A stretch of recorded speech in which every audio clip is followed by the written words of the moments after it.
ఆత్మజ్యోతి ఛానల్‌కి స్వాగతం. ఈరోజు మనం ఈ వీడియోలో మహాభారతం ఎలా పుట్టింది అనే విషయం గురించి తెలుసుకుందాం. ఎన్నో సంవత్సరాల క్రితం ఒక జ్ఞానవంతుడు, దయగల ఋషి వ్యాసుడు జీవించాడు. ఆయన అనేక రాజులను, పెద్ద పెద్ద రాజ్యాలను, మహాయుద్ధాలను కూడా చూశాడు. ఒకరోజు ఆయన ఇలా ఆలోచించాడు. నిజం, ధర్మం, అబద్ధం, అధర్మంపై గెలిచిన అతి పెద్ద యుద్ధ కథను నేను చెప్పాలి అని అనుకున్నాడు. ఈ కథ మనుషులకు నిజాయితీగా, న్యాయంగా ఎలా జీవించాలో నేర్పుతుంది అని ఆలోచించాడు. అప్పుడు వ్యాసుడు ఒక గొప్ప కావ్యం రాయాలని నిర్ణయించాడు. దానికి మహాభారతం అని పేరు పెట్టాడు. కానీ ఒక సమస్య వచ్చింది. వ్యాసుడు పద్యాలు వెంట వెంటనే ఆలోచించగలిగాడు. కానీ రాసేలోపు తరువాతి పంక్తులు మర్చిపోయేవాడు. ఆయన నిరాశతో ఊపిరి తీసుకొని ఇలా అన్నాడు. అయ్యో, నేను ఆలోచించేంత వేగంగా రాయలేకపోతున్నానే ఎలా అని. కాని వ్యాసుడు వెనుకడుగే వెయ్యలేదు. ఆయన సృష్టికర్త అయిన బ్రహ్మదేవుని ప్రార్థించి దీర్ఘ ధ్యానం తర్వాత బ్రహ్మదేవుడు ప్రత్యక్షమయ్యాడు. బ్రహ్మదేవుడు ప్రత్యక్షమై, అభినందనలు వ్యాస మహర్షి, నీ పని చాలా గొప్పది. చెప్పు, నేను నీకు ఏ విధంగా సహాయం చేయాలి అని అడిగాడు బ్రహ్మదేవుడు. వ్యాసుడు నమస్కరిస్తూ ఇలా అన్నాడు. ప్రభూ, నేను ఒకేసారి ఆలోచించి రాయలేకున్నాను.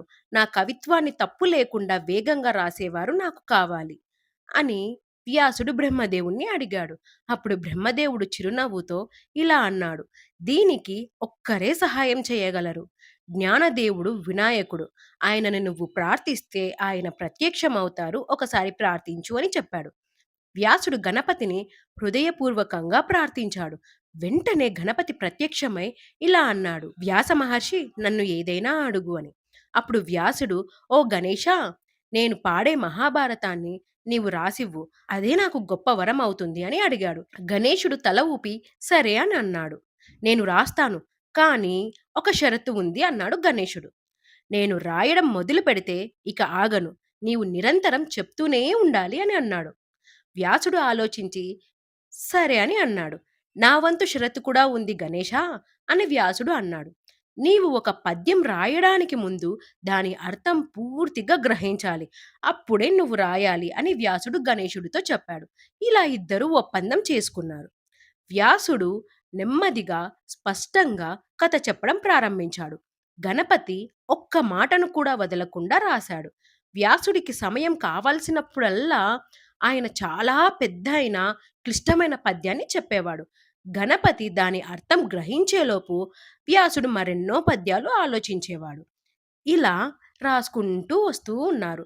ఒకరోజు గణపతి అంత వేగంగా రాస్తూ ఉండగా ఆయన కలం విరిగిపోయింది. క్షణం పాటు భయం వేసింది. ఎందుకంటే ఒప్పందం చేసుకున్నారు కదా! ఇప్పుడు కలం విరిగిపోతే గణపతి ఎలా రాస్తాడు? అప్పుడు వ్యాసుడి మాటలు ఎక్కడ దాటేస్తానో అని వినాయకుడికి భయం వేసింది. కానీ వినాయకుడు ఆగలేదు. తన దంతాన్ని విరిచేసి దానిని కలంగా ఉపయోగించి రాశాడు. వ్యాసుడు కళ్ళు మూసుకొని భక్తితో పాడుతూనే ఉన్నాడు. గణపతి తన దంతంతో నిరంతరం రాస్తూనే ఉన్నాడు. అలా మహాభారతం పుట్టింది. వ్యాసుడి జ్ఞానం, గణపతి వారి అంకిత భావం కలిసి మహాభారతం ఆవిర్భవించింది. ఈ వీడియో మీకు నచ్చినట్లయితే లైక్ చేయండి, షేర్ చేయండి. అలాగే నెక్స్ట్ వీడియోలో మళ్ళీ కలుద్దాం. నెక్స్ట్ వీడియోలో శంతను మహారాజు, గంగాదేవి దేవవ్రతుడి కథ గురించి తెలుసుకుందాం. అంతవరకు సెలవు. ఉంటాను.